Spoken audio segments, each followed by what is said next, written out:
안녕하세요. 스튜디오 엄나잇입니다. 오늘 철들지 않는 인생이 즐겁다. 사이토 히토리 씨가 지었고 한성래 씨가 옮긴 비전 코리아에서 나온 책을 가지고 왔습니다. 사이토 히토리 씨는 1948년 도쿄 출생한 사람으로 화장품과 건강식품을 판매하는 회사인 긴자 마루칸의 창업자입니다. 일본에서 유일하게 1993년부터 2005년까지 12년간 일본 사업소득 전국 고액 납세자 순위 10위 안에 들었습니다.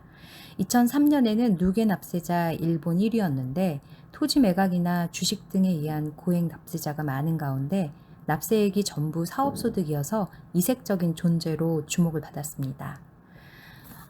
스튜디오 업나잇도 사이토 히토리 씨의 책을 여러 권 소개해드렸는데요. 오늘 책은 본인이 괴짜라고 본인 스스로를 표현하는 사이토 히토리 씨의 철학이 좀 잘 드러난 책입니다.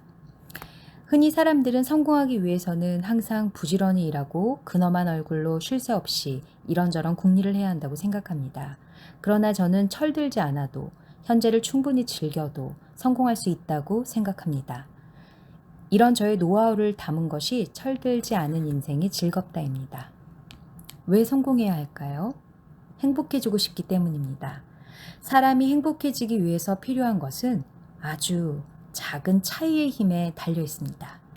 작은 차이의 힘이란 무엇일까요? 한마디로 설명하기는 어렵습니다만 저는 이 책을 쓰는 내내 무척 즐거웠습니다. 이렇게 조금만 노력하면 행복과 부를 얻게 되다니 라는 깨달음을 얻었습니다. 이 책을 읽을 여러분께서 점점 더 행복해질 모습을 상상하니 기뻤고 가슴이 두근거렸습니다. 틀림없이 여러분도 이 책을 읽고 가슴이 두근거릴 것입니다. 그리고 당신의 마음속에 잠들어 있는 작은 차이의 힘이 깨어나리라고 저는 믿습니다. 이렇게 사이토 히토리 씨가 첫머리에 독자들에게 편지를 썼습니다. 나 자신을 소중하게 여기는 일부터 이렇게 1장으로 시작하고요. 지금 그대로도 충분해요. 3장 기대 이상을 보여주는데 필요한 것. 4장 작은 차이를 얼마나 만들어낼까? 5장 철들지 않은 인생이 즐겁다. 이렇게 총 5장으로 구성되어 있습니다. 나 자신을 소중하게 여기는 일부터 그대의 마음속에 식지 않는 열정을 지녀라. 비로소 그때 당신의 인생은 빛날 것이다. 괴테가 한 말을 수록하셨네요.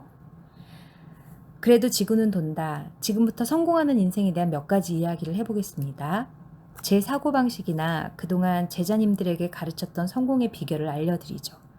다만 세간에서 흔히 하는 말과는 조금 다릅니다. 졸저인 별난 사람이 쓴 성공 법칙에서 제 자신을 별난 사람이라고 표현했는데 글자 그대로 전 영락 없이 별종이랍니다. 웃음. 따라서 제가 하는 말에 모든 사람들이 찬성하리라고는 솔직히 기대하지 않습니다. 저와 의견이 다르다 해도 아무 상관없습니다. 사이토 씨 그게 아니라 하고 이유를 다셔도 괜찮습니다.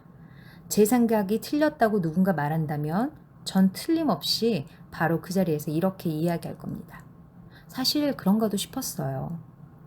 어째서 이런 말씀을 드리느냐 하면 그래도 지구는 돌기 때문이죠. 웃음.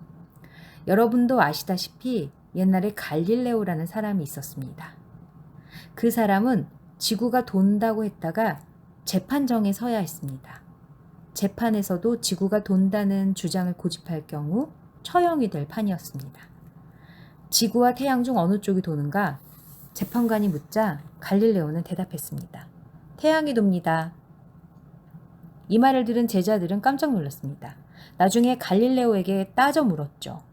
어째서 태양 주위를 지구가 돈다고 말씀하지 않으셨습니까?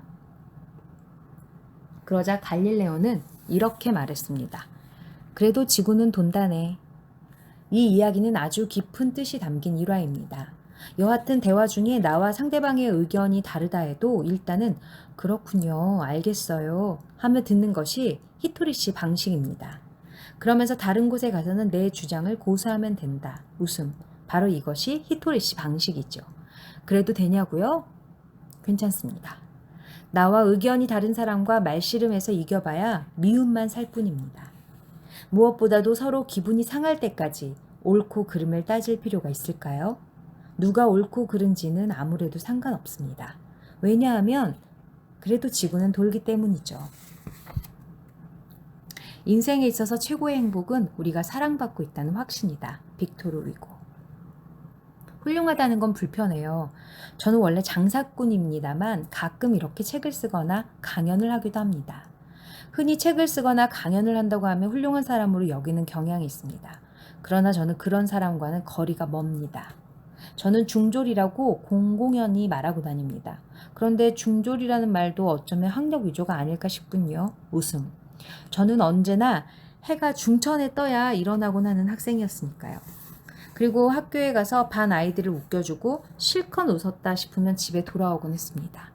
지각한 시간만큼 일찍 조퇴하는 식으로 탁월한 균형 감각을 발휘하며 웃음, 중학 시절을 보냈습니다. 그렇다고 오해하지는 마세요. 훌륭한 게 나쁘다는 뜻은 아니니까요. 훌륭한 사람이 되고 싶으면 그렇게 하세요. 그렇게 해서 행복해질 수 있다면 훌륭해지세요. 하지만 훌륭하다는 건 불편하답니다. 인간은 모두 행복해지기 위해 태어난 존재입니다. 당신은 불행해서는 안 됩니다. 누구나 행복해질 수 있는 이유. 인생은 수행이다. 저는 이렇게 생각합니다. 수행이라고 말하는 이상 쉽지 않은 일입니다. 쉽다면 수행이 아니겠죠? 따라서 살다 보면 삶이 지겹게 느껴질 때도 있습니다. 물론 히토리 씨나 제자님들도 매일 수행을 합니다. 다만 저희가 행하는 수행은 남들과 달리 아주 즐겁답니다. 예컨대 제자님들과 함께 여행을 갔다가 입구에 들어서자마자 말문이 막힐 정도로 형편이 없는 전통 여관을 만난 적이 있습니다. 그러나 그때 우리는 세상에 뭐 이런 데가 다 있어? 하고 불평하지 않았습니다. 그저 이런 게임을 했죠. 돈 들이지 않고 이 여관을 번창시키는 게임을 합시다. 자, 어떤 방법이 있을까요? 그러면 모두 저마다 의견을 냅니다. 입구 분위기를 바꾸면 어떨까요? 청소도 하고. 이런 요리도 내봐요. 그 전통 여관을 놓고 놀이를 한 것입니다. 불평보다는 어떻게 하면 좋을까 생각해 봅니다. 그런 생각 자체가 즐거운 게임이니까요. 여러분, 모두 행복해지고 싶으시죠? 행복이란 무엇입니까? 라고 묻는 사람도 있는데 행복이란 마음으로 느끼는 감정입니다. 이를테면 알프스 산을 보고 멋있다. 감격에 겨워 행복을 느끼기도 하겠죠. 하지만 그렇다고 매일 알프스 산을 감상할 처지는 못 됩니다.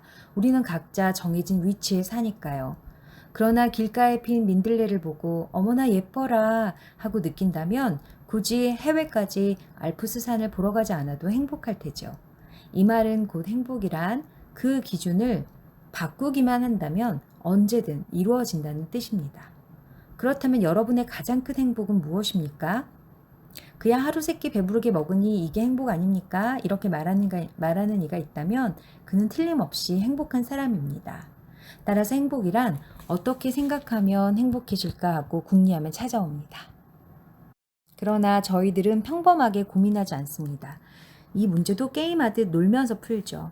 사실 제가 좋아하는 이야기는 아니지만 가끔 양념처럼 사용하는 극단적인 예를 하나 들어보겠습니다. 단팥죽을 만들 때 소금을 약간 치듯이 강렬한 인상을 주어야겠다 싶을 때 하는 이야기입니다. 인간에게는 죽기를 불사하면 불가능한 일이란 없습니다. 뜬금없는 얘기로 들리겠지만 여기에 1,000만 원 상당의 보석이 있다고 칩시다. 당신 이 보석을 팔아오시오. 네?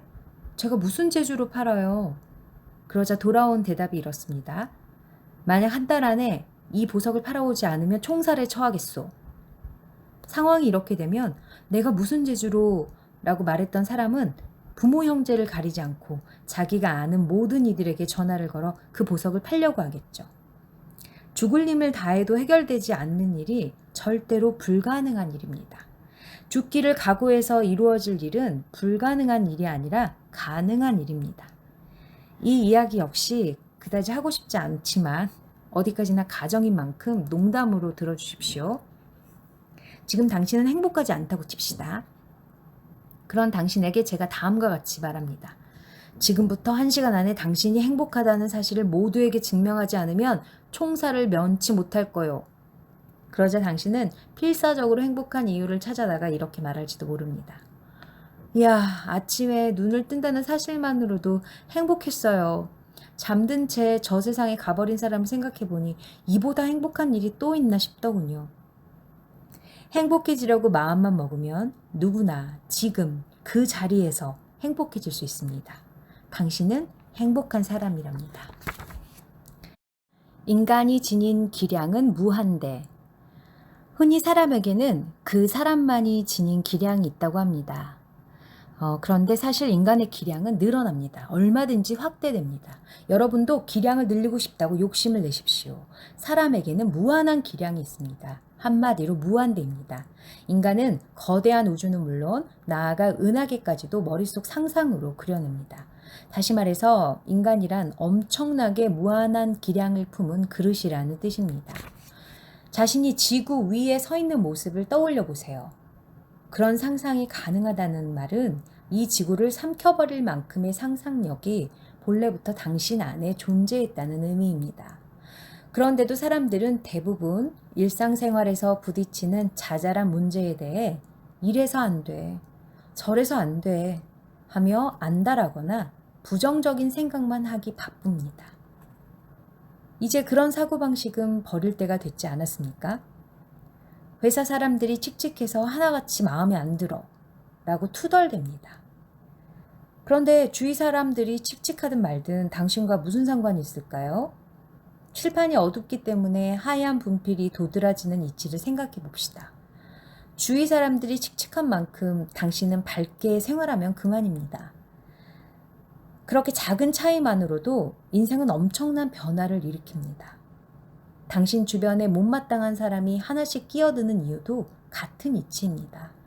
못마땅한 사람이 등장해야 호감 가는 사람이 눈에 띕니다. 그러니 상대방을 고치려 들 필요가 없습니다. 못마땅한 사람이 있어준 덕분에 호감 가는 사람이 빛을 발하니까요. 우리 회사에 듣기 싫은 소리만 골라 하는 부장이 있거든. 그 인간 정말 짜증나. 이렇게 험담만 하기보다 그 부장이 하는 행동을 자신이 하지 않으면 됩니다. 남에게 윽박지르기만 하는 사람을 보고 싫다고 느꼈다면 자신부터 다른 사람에게 친절하면 될 일입니다. 그런 식으로 못마땅한 사람이 하는 행동과 정반대로 처신하면 당신이 단연 두드러지겠죠. 짜증을 유발했던 그 사람은 이렇게 정리하면 그만입니다. 저 인간은 나를 단련시키라고 일부러 신이 보낸 녀석일 거야. 웃음. 지혜와 용기, 둘 중 하나가 없으면 완전한 행복은 불가능하다. 그라시안. 인생은 사구당구. 저는 제 자신을 히토리 씨라고 부릅니다. 스스로에게 존칭을 생략하는 일이란 이제 저에게는 도저히 생각할 수 없는 일입니다. 웃음. 요컨대 히토리 씨라는 명칭은 그만큼 자신을 소중히 여기고 사랑한다는 뜻이죠. 한편으로 저의 제자님들, 그 중에서도 저보다 나이가 한참 어린 제자님들에게까지 누구씨라고 존칭을 붙입니다. 그 외의 사람을 부를 때도 존칭을 빼놓지 않습니다. 그 이유는 스스로에게 존칭을 붙일 정도로 자신을 소중히 여기는 만큼 다른 사람 역시 중요하게 생각하기 때문입니다. 난 소중해 라고 하면 대개는 그건 바람직하지 않은 생각이라면서 탐탁지 않게 여길지 모르지만 사실 나만 소중해 라는 생각이 더욱 바람직하지 못합니다. 난 소중해와 나만 소중해라는 말은 얼핏 비슷하게 들리지만 전혀 다릅니다. 업무 중에서나 인간관계에서나 전혀 다른 결과를 가져옵니다. 인생은 사구당구와 같습니다. 사구당구는 당구대 위에 빨간 공 2개와 하얀 공 2개, 모두 공 4개를 놓고 하는 게임입니다. 내가 하얀 공을 쳐서 빨간 공과 하얀 공을 따닥 하고 맞히면 2점을 얻습니다. 빨간 공끼리 맞히면 3점입니다. 요컨대 공 2개를 맞춰야 점수를 얻습니다. 자기 공 1개를 쳐서 다른 공 2개에 맞히면 되는 게임입니다. 그리고 나머지 1개까지 연이어 공 3개를 맞히면 5점을 얻습니다. 어머니께서는 당구를 아주 좋아하셔서 제가 어릴 때 종종 당구장에 데려가곤 하셨습니다. 저는 사구 당구를 꼼짝 않고 구경하며 이런 생각을 했습니다. 이것이 바로 인생이구나. 왜냐하면 공 1개만 맞춰봐야 0점이니까요. 인생도 마찬가지입니다. 자기 자신만 생각해서는 소용이 없습니다. 나를 위하고 남을 위할 때 비로소 점수를 얻습니다. 행복합니다. 공 2개를 맞춘 데다 1개 더 맞춰보세요. 자기를 위하고 남을 위하고 사회를 위해서도 이건 틀림없어 라고 믿는 일이라면 5점짜리입니다. 그러나 남 또는 사회만을 위한 행동은 뜻밖에도 별다른 성과를 내지 못합니다. 0점이죠. 이해가 되시나요? 따라서 어떤 장사를 하더라도 그것이 나를 위하고 남을 위하고 나아가 사회를 위하는 일이라면 틀림없이 성공합니다. 성공하는 비결이란 이것이 전부입니다. 왜냐하면 남을 위해서만 하는 일이라면 자신이 축나서 포기하게 되고 또 오래 지속하지 못합니다. 그러나 나도 좋고 남도 위하는 일이라면 지속됩니다. 이런 경우에는 다만 맞힌 공이 2개밖에 되지 않으므로 점수는 적습니다. 자기와 남이라는 공 2개에다가 사회를 위한 일이라는 공까지 맞힌다면 5점짜리입니다. 불경기에도 잘 되는 집의 비결. 해야 할 것을 하라. 모든 것은 타인의 행복을 위해서 동시에 나의 행복을 위해서다. 톨스토이. 흔히 장사는 하기 나름이다 라고 합니다. 이 말이 무슨 뜻인지 아시나요? 장사가 안 돼서 파리만 날리는 라면 가게가 있다고 합시다. 메뉴판에는 군만두에서 볶음밥까지 없는 게 없습니다. 그 중에 가장 잘 팔리는 메뉴는 메밀국수에 채소, 해물, 고기 등 갖가지 재료를 곁들인 고모쿠소바라고 합시다. 아, 고모쿠소바는 인기가 있군요. 하지만 정작 라면을 찾는 손님은 없나 봐요. 군만두도 그렇고요. 되게 이렇게 말하기 쉽지만 제 생각은 다릅니다. 저라면 이렇게 말하겠습니다. 군만두가 인기가 없는 게 아닙니다. 라면이 인기가 없는 게 아니에요. 왜냐하면 라면이 잘 안 팔린다면 요새 가장 잘 나가는 라면 가게에 가서 먹어보고 자기 가게의 라면 맛을 바꾸면 되니까요. 마찬가지로 군만두도 맛을 바꾸면 됩니다. 그런데 그런 노력을 전혀 하지 않으니까 라면과 군만두가 안 팔리는 겁니다. 다시 말해 더 맛있는 라면을 만들려 하지 않는 당신이 인기가 없다는 뜻입니다. 손님 입맛에 맞지 않는 라면을 계속 팔면서 손님이 안 온다느니 불경기라느니 탓하는 그 인간성이 인기가 없을 따름입니다. 결국 가장 중요한 것은 인기입니다. 인기란 사람인의 기운, 즉 애정을 뜻합니다. 라면 가게 주인에게는 바로 그 애정이 부족했습니다. 손님이 줄을 서는 라면 가게에서는 국물 맛이 진한 라면을 판다고 합시다. 그런데도 이 가게 주인 혼자만 우리 가게의 라면은 개운한 국물 맛이 일품이랍니다. 라고 내세운다는 겁니다. 바로 그런 태도가 애정이 없다는 뜻입니다. 자기에게만 맛있는 라면은 집에서 혼자 만들어 드세요. 장사는 모름지기 손님 취향에 맞춰야 합니다. 그런 기본 자세도 없이 손님들은 라면의 참맛을 몰라 라고 나오다니 당신은 정말 상황과 분위기 파악 못하는 사람입니다. 분위기 파악을 못한다는 말은 단순히 어떤 분위기인지 모른다는 뜻이 아닙니다. 애정이 없다는 뜻이죠. 분위기 파악을 못하는 사람은 상대가 들으면 기분 나쁠 말인 줄 알면서도 그 말을 합니다. 그런 사람은 상황이나 분위기 파악을 못해서가 아니라 애정이 없는 탓입니다. 다시 말하면 다른 사람에 대한 배려가 없다는 뜻입니다.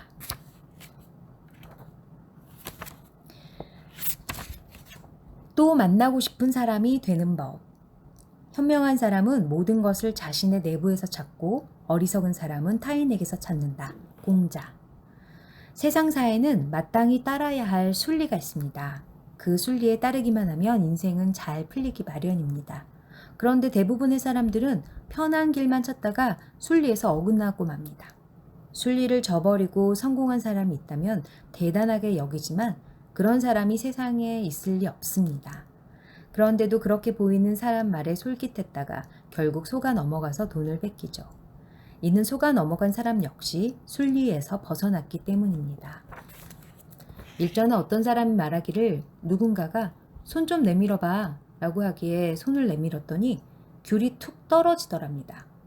없던 귤이 툭 떨어지다니 아무리 생각해도 신기하다. 그래서 저는 이렇게 말했습니다. 신기할 것도 없어. 마술이잖아. 웃음. 마술을 제대로 배워보면 없던 귤이 나오더라도 거기에는 제대로 된 과정이 있음을 알게 됩니다. 모든 일에는 반드시 순리가 있습니다. 그러니까 언뜻 신기하게만 보이는 현상이라 해도 순리와 무관하지 않습니다. 정말로 그렇습니다. 제가 아는 사람 가운데 마술 기법을 고안해내는 일을 하는 사람이 있습니다. 그 사람은 자나깨나 마술만 생각합니다. 어떤 식으로 귤을 꺼낼까와 같이 이렇게 했더니 저렇게 되더라는 이치를 말이죠. 그래서 일전에 비둘기를 꺼내는 마술을 볼 기회가 있었습니다. 그는 마그네슘을 사용해서 비둘기를 꺼냈습니다. 마그네슘이란 옛날에 사진을 찍을 때 사용하던 물질로 여기에 불을 붙이면 번쩍 빛이 납니다. 마그네슘 가루를 넣고 불을 붙여서 번쩍하고 플래시를 터뜨리는 거예요. 옛날에는 그렇게 해서 사진을 찍었답니다. 비둘기를 꺼내는 마술은 바로 이 현상을 응용했습니다. 마그네슘 가루를 손에 숨겨들고 거기에 불을 붙입니다. 그러면 번쩍 빛이 나며 몇 초 동안 눈이 부셔 앞이 보이지 않습니다. 이때 마그네슘에 불을 붙이는 동시에 비둘기를 손에 얹습니다. 관객은 순간적으로 눈이 너무 부셔서 몇 초 동안은 앞을 보지 못합니다. 빛이 너무 강렬해서요. 빛이 번쩍여서 눈앞이 안 보이게 되는 순간 재빨리 비둘기를 꺼내 손에 올리는 겁니다. 그러면 마치 빛 속에서 비둘기가 튀어나온 것처럼 보인답니다. 마술을 하는 사람은 착시 현상이나 인간의 인지 구조를 철저하게 연구합니다. 관객은 그 사실을 모르니까 굉장하다, 신기하다 라며 감탄하지만 마술사 입장에서는 연구 결과이기 때문에 신기할 것이 없습니다. 그와 마찬가지로 제가 여러 가지 아이디어를 내서 많은 성공을 일으켜냈는데도 이치가 있습니다. 이치가 있기 때문에 이렇게 하면 좋습니다 라는 식으로 다른 사람에게 가르치기도 한답니다. 그래서 전 제자님들에게 가장 먼저 옷을 밝은 색으로 입으면 좋답니다. 웃는 얼굴을 하면 복이 와요 라고 가르칩니다. 또한 말을 하는데도 이치가 있습니다.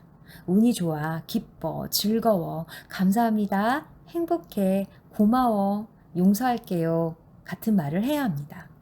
이런 천국의 말을 입에 담고 천국의 생각을 하면 나에게서 나오는 파동이 달라지고 그로 인해 인상이 달라지면 불러들이는 현상 또한 달라집니다. 좋은 일이 생깁니다.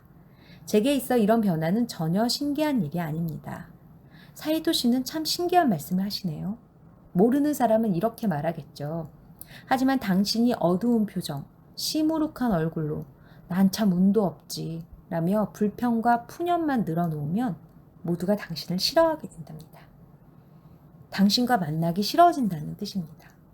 알고 보면 세상 모든 일은 운이든 돈이든 사람이 불러들인답니다. 돈이나 지갑이 자기 혼자 걸어오지는 못하잖아요. 행운조차도 사람이 불러들이기 마련이죠. 밝은 색 옷차림도 웃는 얼굴도 천국의 말도 다른 사람의 호감을 사서 이 사람과 또 만나고 싶다라고 생각하게 만드는 요령입니다. 그러니까 제 가르침은 하나도 이상하지 않습니다. 그저 이치에 따랐을 뿐이니까요. 궁하면 통한다. 핀란드의 수도 헬싱키의 중심부에는 바위교회라는 이상한 이름의 교회가 있습니다. 오늘날 이 교회는 세계적으로 유명한 하나의 관광 코스가 되었습니다.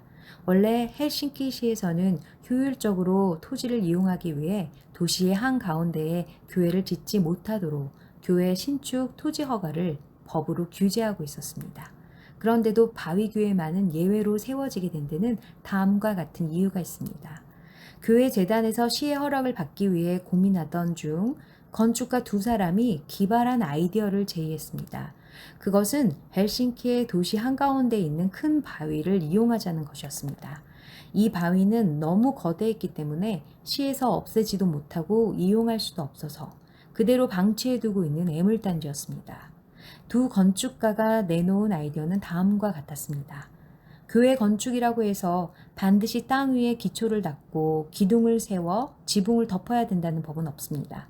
바위 속을 그대로 파내 문만 뚫어 놓으면 훌륭한 교회가 될 것 아니겠습니까? 이렇게 해놓으면 시에서도 새로운 토지를 사용하지 않고 바위 속을 뚫어 지붕만 덮어 놓았으니 그대로 바위이지 달라진 것은 없으니까 아무 말도 못할 것입니다. 그래서 교회에서는 곧 그 아이디어를 구체화시켜 시에 요청했고 시에서는 새로운 토지를 허가해 달라는 것도 아니고 처치곤란한 바위를 교회로 이용하겠다는 청을 거절할 수 없어서 허락했습니다. 건축가의 말대로 바위에 속을 파고 지붕을 덮고 문을 달아놓으니 훌륭한 바위교회가 탄생의 세계적인 명물이 된 것입니다. 세상에 안 되는 일은 없습니다. 안 된다고 포기하는 사람이 있을 뿐입니다.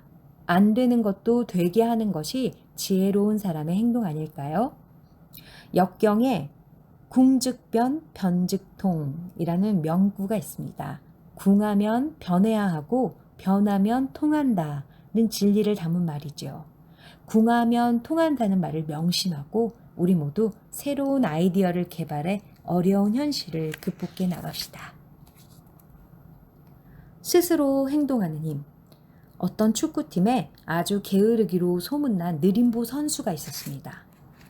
그는 환호받기를 좋아했지만 노력은 하지 않았습니다. 경기 며칠 전 그에게 전보가 왔습니다. 사랑하는 아들아, 너의 아버지가 세상을 떠나셨다. 곧장 집으로 오너라. 그런데 그 선수는 집으로 가지 않고 시합 날까지 경기장 벤치에 있었습니다. 시합 종이 울리자마자 선수는 코치에게 말했습니다. 코치님, 오늘 제가 뛰면 안 되겠습니까? 안 돼. 지금은 네가 고향에 가 있을 시간이고 이번 시합은 아주 중요하단 말이야. 오늘은 모든 선수를 다 뛰게 할 거지만 너는 예외야. 냉정한 코치의 말에도 불구하고 그는 코치를 따라다니며 졸랐습니다. 코치님, 제발 저를 뛰게 해주세요. 코치님, 저는 꼭 뛰어야 합니다. 전반 45분이 일방적인 열세로 끝나고 그 팀은 후반전에 경기장에 나가 최선을 다했으나 계속 열세에 몰리고 있었습니다. 게으른 선수가 와서 또 애원을 했습니다. 코치가 점수판을 올려다보며 다 된 경기라고 생각했는지 승낙을 했습니다. 경기장에 들어서자 그는 예상 밖으로 잘 달리고 패스도 잘하고 잘 막아냈습니다. 팀의 활기가 솟아났습니다. 게임 종료 몇 초를 남기고 그는 상대편의 결정적인 패스를 차단하고 득점으로 연결시켜 역전승을 거두었습니다. 코치가 평소 게을렀던 선수에게 물었습니다. 도대체 어떻게 이런 일이 있을 수 있지? 코치님, 저희 아버님께서 지난주에 돌아가신 것 아시죠? 아버지는 장님이었습니다. 그런데 오늘 처음으로 아버지께서 제 경기를 보러 오셨을 겁니다. 동기부여에는 두 가지가 있습니다. 스스로 하는 내적인 동기부여와 누가 시켜서 하는 외적인 동기부여입니다. 그러나 가장 큰 힘을 발휘하는 것은 내적인 동기부여입니다. 우리 모두 스스로 행동하도록 노력합시다. 네, 여러분. 오늘은 여기까지 읽을게요. 사이토 히토리 씨의 지혜가 어떠셨나요? 웃음이 나오는 구절이 참 많았는데요. 여러분에게 많은 도움이 되시길 바랍니다. 다음 시간에 또 좋은 책으로 찾아뵐게요. 함께 해주셔서 늘 감사합니다. 스튜디오 엄나이셨습니다.